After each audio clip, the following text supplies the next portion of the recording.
السلام علیکم ناظرین، میرے اس چینل پر روز صحیح بخاری کی حدیث بیان کی جاتی ہے۔ آج کا موضوع وضو کا بیان۔ وضو کی بیان کا باب نمبر 36، 37، 38، 39، 40 اور حدیث نمبر 152، 153، 154، 155، 156، 157، 158، 159 بیان کی جائے گی، جس میں بتایا جائے گا ایک مد پانی سے وضو کرنا ثابت ہے اور موضوع پر مسح کرنا ثابت ہے، اور جب موضوع کو وضو کر کے پہننا ہو تو پھر دوبارہ پیر دھونے کے لیے نہ اتاریں، اور جس نے بکری کا گوشت اور ستو کھانے سے وضو نہیں کیا اس کی دلیل، اور جس نے ستو کھانے سے کلی کر لی اور وضو نہیں کیا۔ ان بابز کی پوری حدیث سننے کے لیے میرے چینل سے جڑے رہیے اور ویڈیو کو اینڈ تک لازمی دیکھیں۔ بسم اللہ الرحمن الرحیم۔ باب نمبر 36، حدیث نمبر 152۔ ایک مرد پانی سے وضو کرنا ثابت ہے۔ سیدنا انس رضی اللہ عنہ کہتے ہیں کہ جب نبی کریم صلی اللہ تعالی علیہ وآلہ وسلم جب بدن دھوتے تھے، یا یہ کہا کہ جب نہاتے تھے، تو اس میں ایک سا پانی سے 5 مد تک پانی صرف کیا کرتے تھے اور وضو ایک مد پانی سے کرتے تھے۔ باب نمبر 37، حدیث نمبر 153، موضوع پر مسح کرنا ثابت ہے۔ فتح ایران سیدنا سعد بن ابی وقاص رضی اللہ عنہ سے روایت ہے کہ نبی کریم صلی اللہ تعالی علیہ وآلہ وسلم نے موضوع پر مسح فرمایا، اور عبداللہ بن عمر رضی اللہ عنہ نے اپنے والد عمر رضی اللہ عنہ سے اس کی بابت پوچھا تو انہوں نے کہا، ہاں، جب تمہیں سعد رضی اللہ عنہ کوئی روایت نبی کریم صلی اللہ تعالی علیہ وآلہ وسلم سے بیان کریں تو پھر اس کی بابت تصدیق کرنے کے لیے کسی دوسرے سے نہ پوچھا کرو۔ اسی باب کی دوسری حدیث، حدیث نمبر 154، سیدنا عمرو بن امیہ رضی اللہ عنہ کہتے ہیں کہ انہوں نے رسول اللہ صلی اللہ تعالی علیہ وآلہ وسلم کو دونوں موضوع پر مسح کرتے ہوئے دیکھا ہے۔ اسی باب کی تیسری حدیث، حدیث نمبر 155، سیدنا عمرو بن امیہ رضی اللہ عنہ ہی بیان کرتے ہیں کہ میں نے رسول اللہ صلی اللہ تعالی علیہ وآلہ وسلم کو اپنے امامہ اور دونوں موضوع پر مسح کرتے ہوئے دیکھا ہے۔ باب نمبر 38، حدیث نمبر 154، جب موضوع کو وضو کر کے پہننا ہو تو پھر دوبارہ پیر دھونے کے لیے نہ اتاریں۔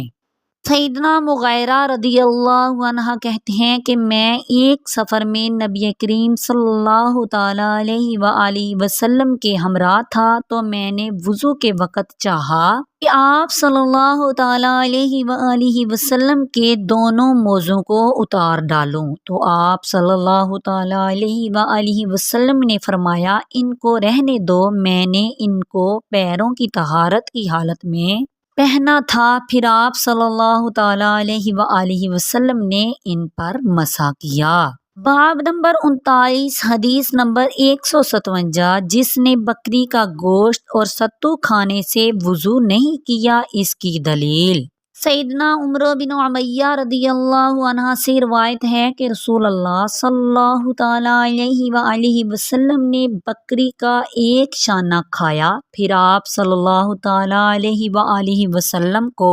نماز کے لیے بلایا گیا، چنانچہ آپ صلی اللہ تعالی علیہ وآلہ وسلم نے چھری رکھ دی۔ اس کے بعد آپ صلی اللہ تعالی علیہ وآلہ وسلم نے نماز پڑھی اور دوبارہ وضو نہیں کیا۔ باب نمبر 40، حدیث نمبر 158، جس نے ستو کھانے سے کلی کر لی اور وضو نہیں کیا۔ سیدنا سوید بن نعمان رضی اللہ عنہ سے روایت ہے کہ فتح خیبر کے سال وہ رسول اللہ صلی اللہ تعالی علیہ وآلہ وسلم کے ہمراہ گئے تھے۔ یہاں تک کہ جب مقام صحبا میں پہنچے اور وہ خیبر سے بہت قریب تھا تو آپ صلی اللہ تعالیٰ علیہ وآلہ وسلم نے عصر کی نماز پڑھی اور پھر توشہ ناشتہ منگوایا تو صحابہ کرام رضوان علیہم اجمعین صرف ستو آپ صلی اللہ تعالیٰ علیہ وآلہ وسلم کے پاس لائے۔ آپ صلی اللہ تعالیٰ علیہ وآلہ وسلم نے اس کے گھولنے کا حکم دیا، پھر رسول اللہ صلی اللہ تعالیٰ علیہ وآلہ وسلم نے اور ہم سب نے کھایا۔ اس کے بعد آپ صلی اللہ تعالیٰ علیہ وآلہ وسلم مغرب کی نماز پڑھنے کو کھڑے ہو گئے اور صرف کلی کی اور ہم نے بھی صرف کلی کی اور نماز پڑھ لی اور دوبارہ وضو نہیں کیا۔ اسی باب کی دوسری حدیث نمبر 159 ام المؤمنین میمونہ رضی اللہ عنہا سے روایت ہے کہ ایک دفعہ ان کے ہاں نبی کریم صلی اللہ تعالیٰ علیہ وآلہ وسلم نے بکری کے شانے کا گوشت کھایا، اس کے بعد نماز پڑھی اور وضو نہیں کیا۔ اور میری آنے والی ویڈیو میں وضو کے بیان کا باب نمبر 41، 42، 43، 44 اور 45، حدیث نمبر 160، 161، 162، 163، 164 اور 165 بیان کی جائے گی،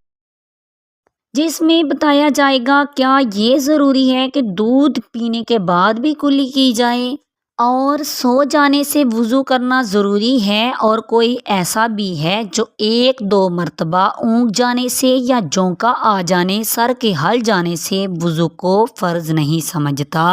اور بغیر حدث کے وضو پر وضو کرنا بھی ثابت ہے، اور اپنے پیشاب کے چھینٹوں سے نہ بچنا کبیرہ گناہوں میں سے ہے، اور پیشاب کے دھونے کے متعلق جو وارد ہوا ہے۔ ان بابز کی پوری حدیثیں سننے کے لیے میرے چینل کو سبسکرائب کریں، ویڈیو اچھی لگی تو لائک کریں، شکریہ۔ آمین بجاہ النبی الامین صلو علی الحبیب صلی اللہ تعالی علیہ وسلم۔